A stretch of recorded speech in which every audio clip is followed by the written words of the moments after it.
Hello, my name is Philippa Hellawell and I am the 18th Century Records Specialist at the National Archives. Today we're going to look at a document from our Treasury collection which runs from 1547 to 2020. The Treasury is the department that deals with public spending and economic policy. So what kind of material can we find in this collection? The material is wide-ranging, including letters both to the Treasury and from the Treasury, minutes of meetings, accounts, warrants, reports, circulars, records of different panels and commissions, and all relate in some way to the Treasury's core function, managing the revenue of government. Now let's take a closer look at our document and work out what it is about. This is a register of the names and number of enslaved people working on plantations in Jamaica in the early 19th century. The registers are printed forms that have been filled in by hand and compiled into hardbound volumes which have worn over the years. This particular document is from 1826, but registers of the enslaved run from 1813 to 1834.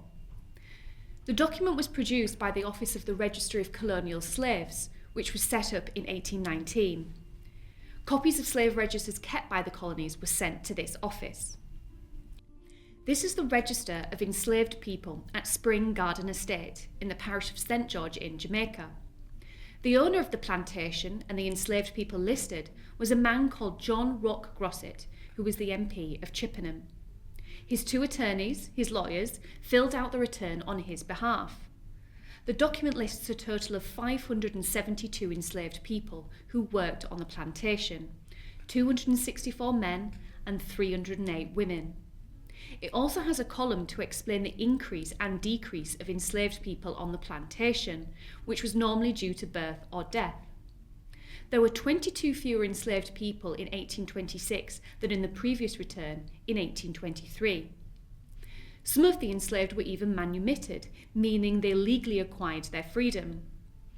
This included more women than men, including a group of 4 young girls with the same surname: Rebecca, Jane, Mary and Nancy Gale, from ages 7 to 12, who could have been sisters. Generally, surnames do not appear in the lists, but were sometimes acquired with freedom or baptism. Following the Act of Parliament of 1807 that made the trade of enslaved people from Africa to the British colonies illegal, many British colonies instituted registers of people who they deemed to be lawfully enslaved. Registers were used to monitor the change in number of the enslaved at each estate, to ensure that plantation owners had not illegally imported more enslaved people to their plantation since the ban on the trade. Registration generally occurred once every 3 years. These registers are incredibly important in understanding the history of transatlantic slavery. Most importantly, they present some of the personal details of the Africans forced into slavery. The information is limited, but we see their names and ages and where they worked. We also have some information on when infants were born and when other enslaved people sadly died.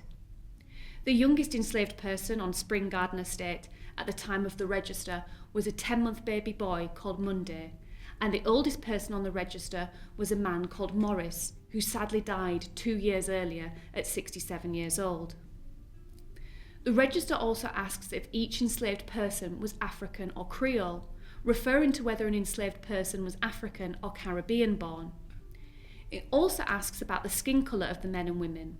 Most are listed as black, though some are listed as being mixed race, normally using outdated and offensive terms which we wouldn't use today. Secondly, we also get an insight into the scale of plantation slavery. Spring Garden Estate was one of 2 plantations in St George, Jamaica, which had over 500 enslaved people, though there were dozens of plantations with smaller number of enslaved people working on the land. This was just a small part of Jamaica too, with over 100 other plantations on the island, with plantations of over 500. This brings me to a related document in the Treasury Department. As well as registers of the enslaved, the Treasury records also contain the compensation records for enslavers once slavery was abolished in the colonies. The Slavery Abolition Act provided for a sum of £20 million to compensate enslavers. It's difficult to approximate, but this is equivalent to at least £2 billion. The distribution of compensation was entrusted to a Slave Compensation Commission. The Slave Compensation Commission used the registers as the basis to calculate how much compensation was owed to enslavers when the enslaved were freed. In November of 1835, John Rock Grosset, who owned Spring Garden Estate, was compensated £8,429 in compensation for the 483 enslaved persons who were listed on his plantation in the most recent registers. This is the equivalent of over £800,000 in today's money. The National Archives holds the records of central government, and this is just one of millions of government records we have in our collection. Once information had been collected from the registers of the enslaved, the Treasury issued a payment warrant for each individual enslaver to be paid by the National Debt Office. If it involved money, then it often involved the Treasury, which is why these records are present in the department's archive. Don't forget, we have only looked at 2 documents on this period of history. And remember, our records are not really going to offer the perspective of the enslaved themselves, but rather the people that enslaved them. These are considerations we must bear in mind when we are trying to evaluate their significance. So this is just 2 of the many documents to be found in our Treasury collection, which can be used to find out more about transatlantic slavery.